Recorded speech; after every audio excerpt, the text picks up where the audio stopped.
Selamat pagi saudara-saudari. Kita berjumpa lagi untuk melihat satu lagi janji Alkitab. Hari ini kita akan melihat daripada Yehezkiel pasal 36 ayat 29 bahagian A.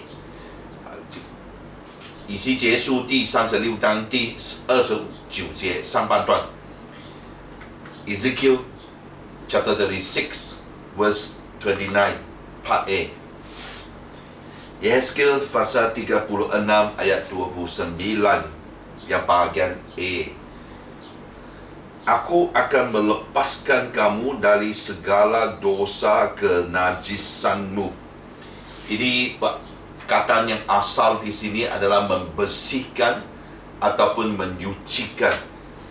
Kita tahu kebersihan tu sekarang sangat-sangat penting dan semua orang harusnya sudah tahu, terutama bagaimana membersihkan tangan sendiri, sanitizer. Kita sudah biasa masuk ke mana kita cuci dulu, ataupun sebelum makan di luar kita bersih dulu.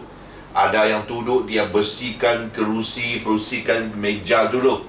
Saya rasa ini tahunnya yang di mana waktu di mana manusia telah berusaha untuk membersihkan diri. Kalau keluar balik rumah kita bersihkan diri dengan baik-baik, takut kena virus. Saya percaya ini adalah satu keadaan yang terjadi sekarang dengan 3 kumpulan orang. Kumpulan pertama adalah mereka yang cuba membersihkan apa yang yang penambil di hadapan orang. Dia akan pastikan semuanya cantik, bersinar, semuanya. Dia menggunakan wang yang banyak atas bahan-bahan seperti kosmetik dan sebagainya. Dia akan memastikan penampilan itu sangat bersih dan harum. Ada satu kumpulan orang adalah di mana mereka ini membersihkan tapi tidak begitu bersih. Maksudnya mereka siram air kalau mau cuci kaki ada, tapi sikit saja. Cuci tangan tidak, tapi tidak seperti begitu bersih. Saya rasa itu banyaklah, termasuk saya. Kan kita bersih itu, yang penting ada air, ada sikit sabun. Cuci rambut pun juga. Yang penting ada sabun di sana, kita okey. Secara psikologi kita bilang sudah bersih. Kumpulan ketiga adalah orang yang cuba hanya membersihkan diri mungkin dalam 3 hari ataupun 1 minggu. Kalau dia cium-cium, dia bilang tak bau, okey saja. Jadi dia hanya tunggu lepas 1 minggu baru dia boleh cuci. Ada tu banyak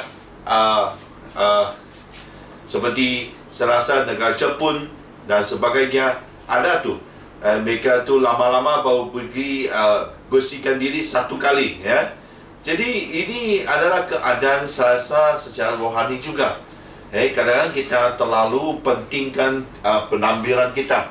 Kita tidak lihat bahawa penampilan itu cantik tapi dalam itu jelek ataupun hodoh. Kita hanya menjaga penampilan supaya apa yang orang lihat itu lebih penting daripada apa yang Tuhan melihat dari hati ini, apa yang di dalam itu. Keadaan rohani seperti juga yang di mana kita tidak mau begitu mendalam. Ada okeylah, yang penting ada. Kita tidak berusaha untuk mendapatkan satu penyucian yang lebih mendalam.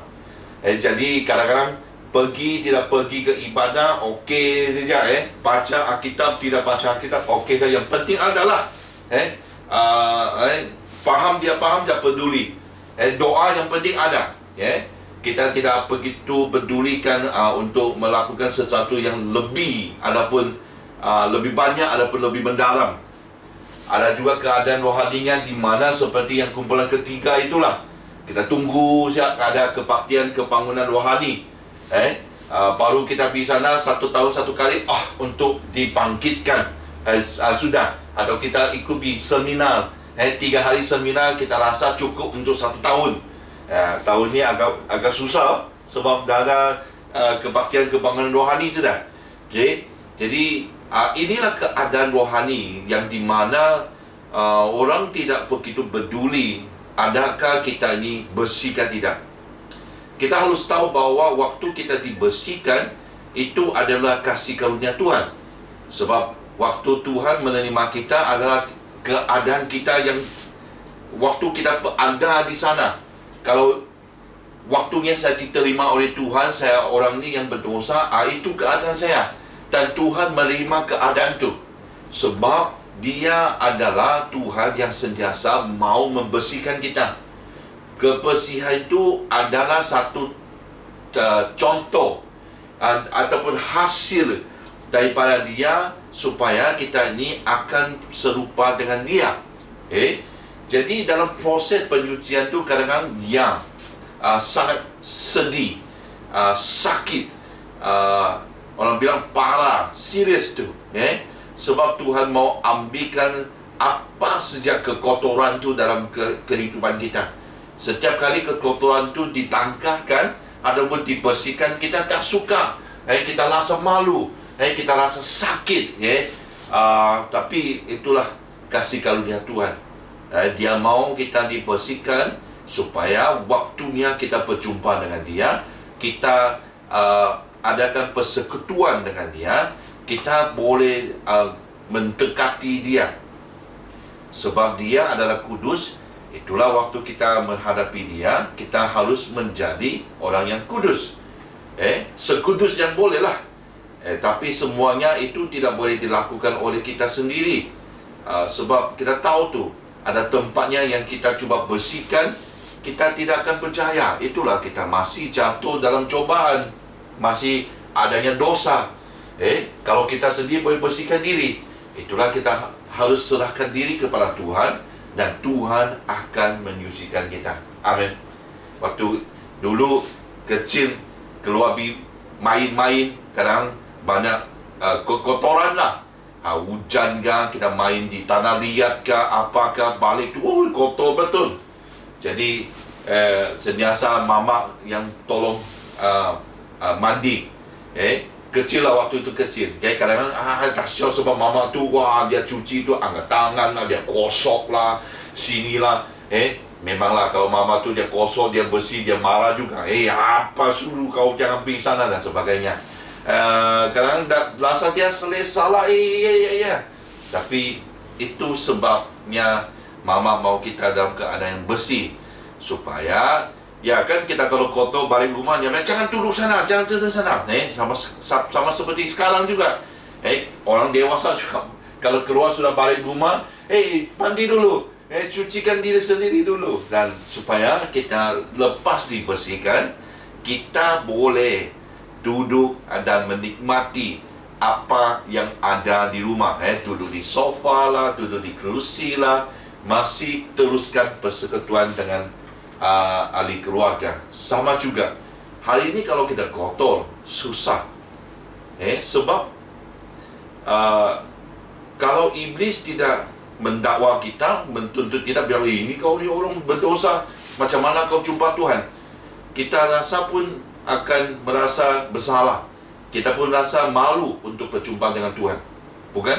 Hanya seorang yang dibersihkan, kita akan adakan suatu persekutuan yang baik, di mana kita boleh menikmati secara penuhnya dengan waktunya kita berserta dengan Tuhan. Ini kan musim Adventus. Tuhan berserta dengan kita, Immanuel. Jadi penyertaan tu juga memerlukan kita ini supaya kita ini dibersihkan. Barulah persekutuan tu adalah persekutuan yang penuh. Amin. Saya mendorong kita semua supaya kita sentiasa menyerahkan diri kepada Tuhan, dan Tuhan berjanji di sini Dia akan melepaskan kita dari kenajisan kita. Amin. Ya. Nah, sehubungan dengan itu, sekali lagi saya mau memberitahu bahawa pendaftaran untuk kembali dalam kebaktian ibadah secara fizikal akan bermula dalam minggu ini. Saya lihat sudah bahwa ada pendaftaran yang telah bermula. Yang belum daftar itu dari dulu, sila daftarkan diri untuk kebaktian hari Minggu. Tapi untuk kebaktian ataupun perayaan malam menjelang Christmas dan hari Christmas, itu ada pendaftaran satu lagi. Jadi sila berhubung dengan ketua ataupun staf-staf gereja bagaimana melakukannya. Kalau anda masih kurang faham bagaimana mendaftar itu, supaya daftarkan diri secepat yang mungkin, dan kita mau lihat dan bagaimana mengatur tempat duduk dengan baik, ya. Jadi pendaftaran untuk Christmas pun sudah terbuka. Sila pastikan semua anak-anak pun boleh datang juga, terutama yang mau dibaptiskan pun boleh datang, hanya untuk hari Christmas. Tapi hari Minggu kita masih melihat bahawa anak-anak yang berumur 4 tahun ke bawah, kita tidak mendorong anda untuk mengikuti ibadah dulu, tapi untuk hari Christmas, semuanya dia terbuka untuk semua. Jadi perhatikan ini, saya mendorong kita semua untuk kembali dalam kebaktian, supaya macam mana pun kebaktian secara fizikal itu jauh lebih baik daripada secara online, dalam talian. Amin, ya. Tuhan memberkati. Sekali lagi, orang bilang stay safe and stay healthy, sentiasa menjaga diri, dan kamu dapat menjaga orang yang bersekitaran kamu. Amin. Tuhan memberkati.